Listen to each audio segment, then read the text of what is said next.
উত্তর দিনাজপুর জেলার করণদিঘি গ্রামীণ হাসপাতাল পরিদর্শনে গিয়ে বিস্ফোরক অভিযোগ করলেন করণদিঘির বিধায়ক বিরাজ বিশ্বাস।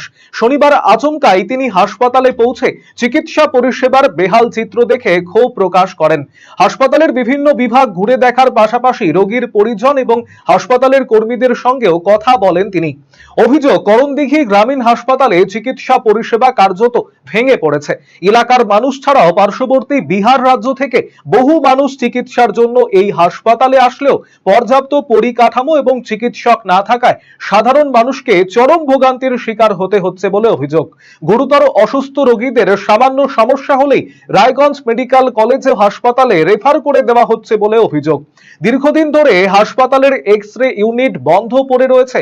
এছাড়াও হাসপাতালে প্রতিদিন বহু প্রসূতি মা এলেও কোনো স্থায়ী স্ত্রীরোগ বিশেষজ্ঞ না থাকায় পরিষেবা ব্যাহত হচ্ছে।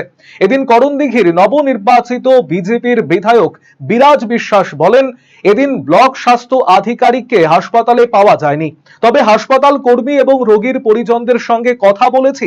সবাই চিকিৎসা পরিষেবার দুরবস্থার কথা জানিয়েছেন। করণদিঘি গ্রামীণ হাসপাতালে যাতে স্বাভাবিক চিকিৎসা পরিষেবা ফেরে তার জন্য স্বাস্থ্য দপ্তরের সঙ্গে কথা বলে ব্যবস্থা গ্রহণ করা হচ্ছে বলে জানিয়েছেন বিধায়ক বিরাজ বিশ্বাস। অনুভব খুবই ভয়ঙ্কর। বিশেষ করে আমি দেখতে পারলাম যে এখানকার কর্তব্যরত আধিকারিক সেই ভেঙে গেছে, কেন কি সে জবাব দিতে ভয় পাচ্ছে মনে হয়। যা দেখতে পারলাম আজকেই মনে হয় সব বাথরুম টয়লেটগুলোকে পরিষ্কার করা হয়েছে। তার সাথে সাথে এখানে দেখলাম কোয়ার্টারগুলো, সব থেকে আমার যেগুলো লাগলো কোয়ার্টারগুলোকে না ব্যবহার করে করে সেই কোয়ার্টারগুলোকে নষ্ট করে দেওয়া হচ্ছে। আর বিভিন্ন স্টাফের থেকে যেগুলো আমি ফিডব্যাক পেলাম, এখানে কিছু স্টাফও থাকতো, তাদের জেনে বুঝে তাড়িয়ে দেওয়া হয়েছে। বললো দাদা এখানে যাই না, উইদাউট এনি রিজন তাড়ানো হচ্ছে সেই স্টাফদের। এটার কারণটা আমি পরবর্তীতে আধিকারিক যে আসবে তাকে জিজ্ঞেস করবো। সে এখন নেই এখন বর্তমানে, আমাকে দেখেই চলে গেছে, কেন কি তাকে কনফার্ম করতে হবে কোশ্চেনগুলো থেকে ওই জন্য।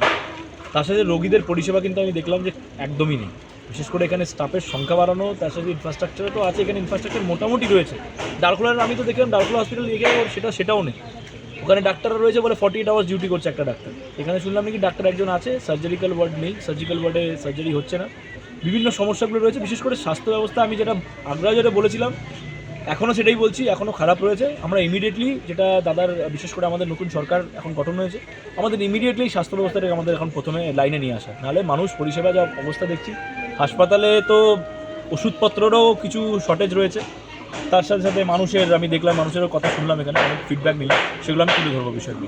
দেখুন ওই রেফার হাসপাতালটাকেই ঠিক করবো, রেফার না, এখানেই সব কিছু ব্যবস্থা নিতে হবে, সার্জারি থেকে শুরু করে যে দেখুন কিছু বিশেষ করে মানে একটা রোগ বা একটা ইমার্জেন্সির জন্য কিছু স্পেশালাইজ ডাক্তার লাগে, এটা মানি আমি, এটা 100%। কিন্তু এখানে যে সবগুলোই রেফার হয়ে যাবে সেরকম না। এখানে বেসিক পরিষেবাগুলো যেগুলো মানুষের পাওয়া দরকার সেটা এখানে ব্যবস্থা আমরা করবো 100%, যেন মানুষ দৌড়াতে না হয় অন্য জায়গায়। বিকেলে কিছু ফ্রেন্ডসরা আসছে, তো বিকেলে খাবারটা একটু এক্সট্রা।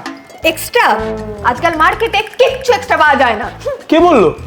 এসি কিনলে পাবেন এক্সট্রা 5টা এক্সট্রা অফার্স। ক্যাশব্যাক অফার এখন 5,000 নয়, 6,000 টাকা, 1,000 টাকারও এক্সট্রা, 0 ডাউন পেমেন্ট, আর পুরনো এসিতে 10,000 টাকা এক্সচেঞ্জ অফার শুধুমাত্র খোসলা ইলেকট্রনিক্সে। আজই চলে আসুন খোসলা ইলেকট্রনিক, আমাদের নিজেদের দোকান। Eastern India's #1 boarding school, Himalayan International Residential School, Siliguri. Separate AC hostel for boys and girls. 126-acre lush green campus. World-class sporting facilities. Admission open for session 2026-27. Hurry up. Limited seats.